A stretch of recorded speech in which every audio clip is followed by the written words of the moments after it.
lagi error, akun Demokrat sempat kekunci dan sempat hilang, akhirnya harus hubungi pihak Twitter dan balikin akun. Setelah akun balik, butuh proses untuk mengembalikan ke posisi semula. Tulis cuitan Panca dalam akun Twitter pribadinya @panca66. Menurut Panca, Partai Demokrat sedang melakukan proses pengembalian akun. Jadi saat ini sedang dalam proses mengembalikan ke posisi semula dari pihak Twitternya.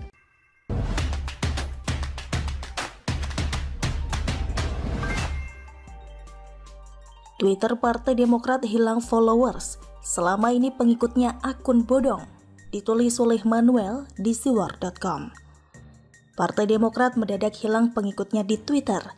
Entah mengapa followernya terakhir saya lihat hanya 60-an. Jumlah yang sedikit itu rasanya sangat konyol jika kita melihat partai sekelas pemenang presidential election 2 kali. Gak tahu deh, itu partai atau robot trading, sama-sama bodong. Betul-betul gak jelas dan sangat membagongkan tentunya. Follower yang seupil itu membuat saya heran dan bertanya-tanya mengenai apa sih yang dikerjakan oleh admin Partai Demokrat khususnya untuk media sosial Twitter yang menjadi sarana dan medan perang mereka untuk menyebarkan berita-berita yang menyudutkan Presiden Joko Widodo dan Ganjar Pranowo.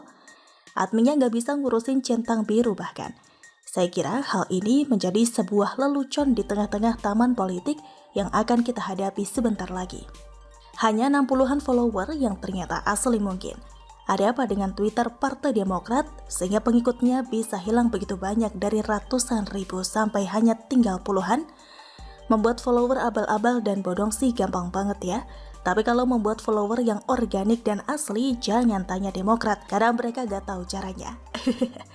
Ternyata ini bukan karena Presiden Joko Widodo atau Ganjar Pranowo, melainkan ada pemberitaan yang mengatakan bahwa Twitter ini sedang ada proses penghapusan akun-akun robot dan palsu.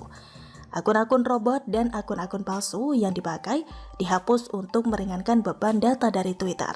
Penghapusan akun-akun robot dan duplikat yang tidak berpengaruh ini menjadi sebuah hal yang dilakukan karena memang terlalu banyak akun-akun palsu yang menyebarkan berita-berita apa, jangan-jangan sarangnya ada di Demokrat yang merupakan pendukung Anies Baswedan yang merupakan produk rasisme di Indonesia.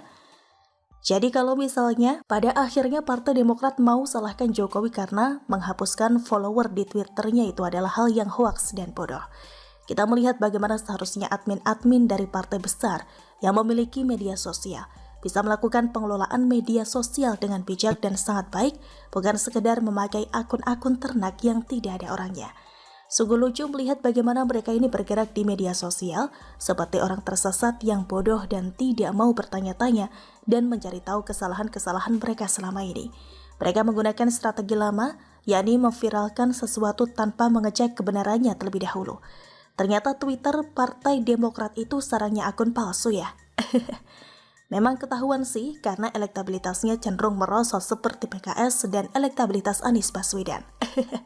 Memang partai-partai berbuat salah ini memiliki akun-akun ternak bermasalah juga yang harus dihapus dan dibumi hanguskan oleh Twitter. Kita harus berterima kasih kepada bos Tesla yang sekarang menjadi CEO Twitter, Elon Musk, karena orang ini sudah berkontribusi besar buat bangsa dan negara ini pada tahun 2024 nanti dengan menghilangkan akun-akun bodong. Setelah investasi bodong yang dilakukan oleh Andreas Andrianto di Net89 dibekukan dan sampai sekarang belum ada kejelasan hukum dan uang, sekarang akun-akun bodong juga dihilangkan demi Indonesia Raya. Jadi gak usah ada yang salahin Presiden Joko Widodo ya, dan jangan ada yang salahin Ganjar juga. Karena mereka gak ada hubungannya sama Twitter kecuali akun centang biru aja. Partai Demokrat padahal sama-sama biru seperti partai Twitter, ternyata di dalamnya banyak penyuka yang biru-biru juga. Bagaimana menurut Anda? Nilai bahwa Jakarta masih belum maju bersama, tidak maju bersama. Kalau dibilang hashtag gubernur adalah Jakarta maju bersama di 4 tahun ini, kami bilang Jakarta tidak maju bersama. Ada 9 tuntutan yang harus didorong. Yang pertama, penting bagi Gubernur DKI Jakarta untuk membuat strategi dan rencana aksi Selama 4 tahun kepemimpinan Anies, Jakarta belum mengalami kemajuan. Hal itu terlihat dari adanya 10 permasalahan yang hingga kini masih belum teratasi.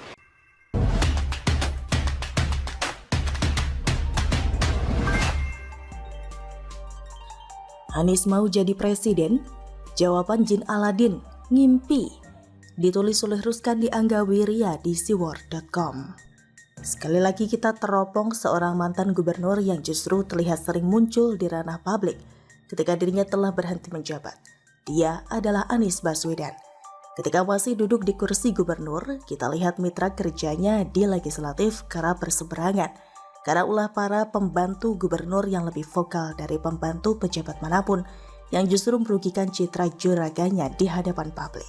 Pengamat tata kota dari Universitas Trisakti, Nirwono Yoga mengatakan bahwa dia memberikan catatan terkait beberapa program Anies yang berjalan kurang lancar.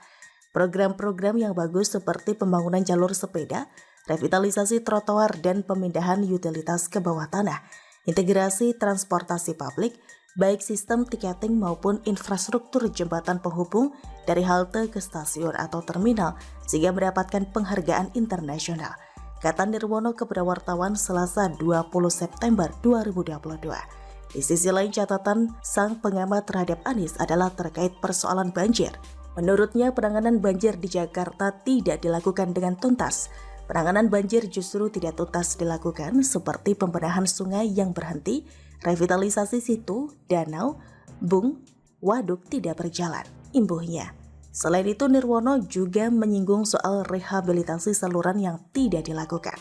Padahal trotoar yang berada di atas saluran tengah direvitalisasi.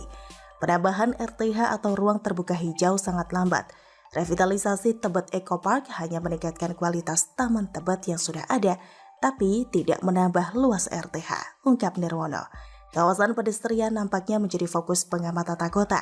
Penilaian serupa disampaikan Yayat Supriyatna yang juga memberi penilaian untuk deretan program Anies. Dia menyebut program berupa penataan pusat kegiatan seperti revitalisasi Kota Tua dan Tebet Eco Park. Ada pula program yang baik, yakni soal pengerjaan jaringan transportasi berupa Jaklingko dengan tarif Rp10.000 dan layanan perpindahan antar moda. Sebagai pejalan kaki dan pengguna transportasi umum, Yayat mengamati langsung hal ini. Para pengamat tidak secara terbuka melihat Jakarta dalam kawasan lebih luas, misalnya di luar area protokol. Hal ini cukup mengganggu karena ditengarai Anies secara intimidatif mengubah penampilan di kawasan yang sering menjadi pusat perhatian nasional, ya kawasan protokol itu. Sasarannya tentu saja adalah politis, di mana dia ingin pengunjung Jakarta menilai dirinya seperti yang terlihat di kawasan protokol dan bukan kawasan pinggiran. Di benaknya hanya kawasan protokol saja yang akan bisa dikapitalisasi pada saat kampanye kelak menjelang Pilpres. Bukan semata-mata melihat sosok pejabat publik yang satu ini sebagai seorang ambisius, kita lebih melihatnya memiliki sifat narsistik alias penyuka puji-pujian yang justru bisa menjebak dirinya ke wilayah rawan dimanipulasi orang-orang dekatnya sendiri. Bagaimana kita akan menggantungkan harapan kepada sosok yang keseimbangan jiwanya lebih condong ke pencitraan ketimbang memperhatikan kepentingan nasionalnya? Dan kita tidak boleh berspekulasi soal yang satu ini. Belum lagi ketika ada fakta dia diproyeksikan mengusung kepentingan Amerika dan Yahudi. Lihat saja sikapnya yang ambigu terkait isu Israel.